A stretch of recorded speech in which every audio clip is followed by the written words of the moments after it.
when I'm able to compare a set with a set of natural numbers, right? I call that set countable. It's called countable set. Countable.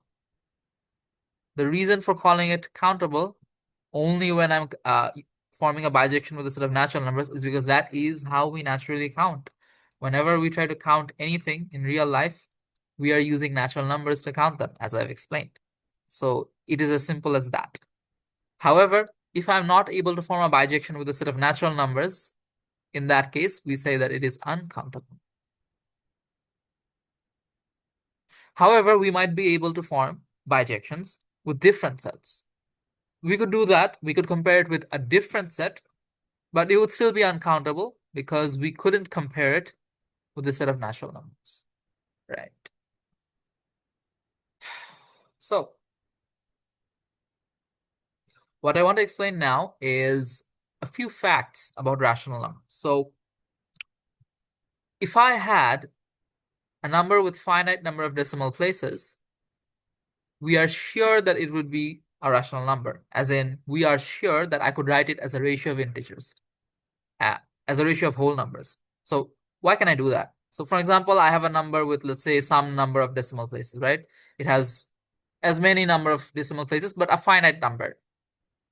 Let that finite number be n. So if I have n decimal places, I could write this number as all of these digits placed before the decimal point. I'm going to place them all before the decimal point and write that number on the numerator. I write that on the numerator, and I write 10 to the power n, where n is the number of digits, in the denominator.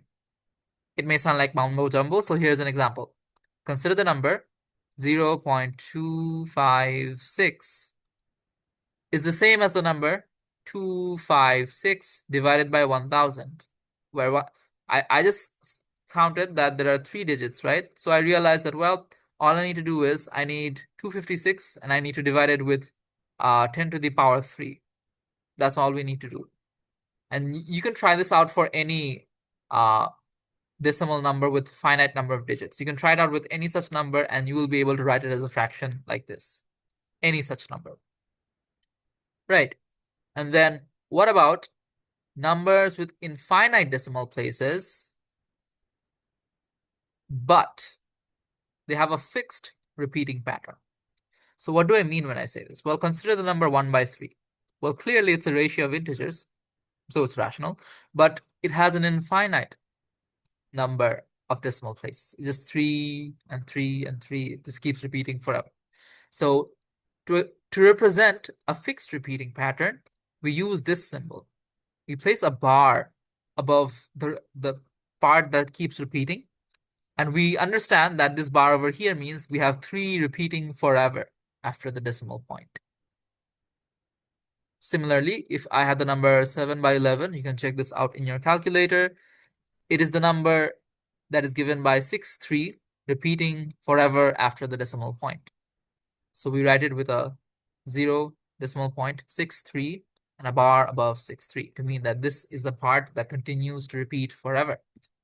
Well, if I had such a number, right? If I had a number that has an infinite repeating pattern, but the pattern is fixed, it's the same thing that keeps repeating. Well, let that number be x, right? And by the way, when I mean that it has a fixed repeating pattern, I of course mean that this pattern is of a finite length, let's say n, and it has a length n, perhaps 3, 4, 5, 6, 10, a 10 length string of digits, or perhaps 20 length string of digits, but a finite length, because it can't be a pattern if it's in, well, if it's an infinite, I mean, how can I explain this? Well, simply put, if I have to express something to be repeating, I need to see where it ends and where it starts over again. If it's infinite, I don't see where it ends and starts over again. So it has to be a finite repeating pattern, which keeps repeating indefinitely to create that infinite string. So yeah, anywho, so I'll call this number x, right? And I'm going to multiply it with 10 to the n. What does that achieve? Well, I'm going to take one copy of these digits and place them before the decimal point. That's what it does.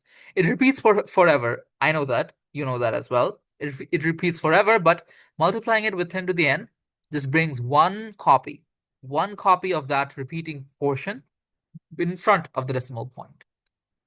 Then what do I want to do?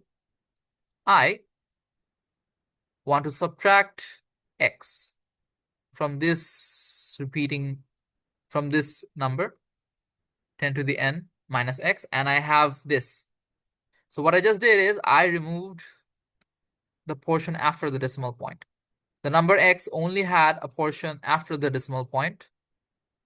The number 10 to the nx had something before decimal point, but notice that these two portions are the same. They have the same thing going after the decimal point. So if I subtract them, what happens is that I just have the portion before the decimal point to survive. And then it's just algebra. I divide this number over here with this number. So that's the number x. So let's work with a concrete example to make this make sense. So consider I have the number 0.354 repeating forever. I saw 3 digits, so I decided I will multiply it with 10 to the power 3, which is precisely 1000, right? In doing so, I get the number 354, and after the decimal point, we have that same pattern repeating forever. I subtract x from it, so I can factor out x and write 1000 minus 1. And we realize that once again, this subtraction causes this portion, which is common between both the numbers, the portion after the decimal point, to vanish. It's gone. And now, once again, simple algebra. We divide 999 to get this number, meaning if it has an infinite repeating pattern, I can still write it as a ratio of integers.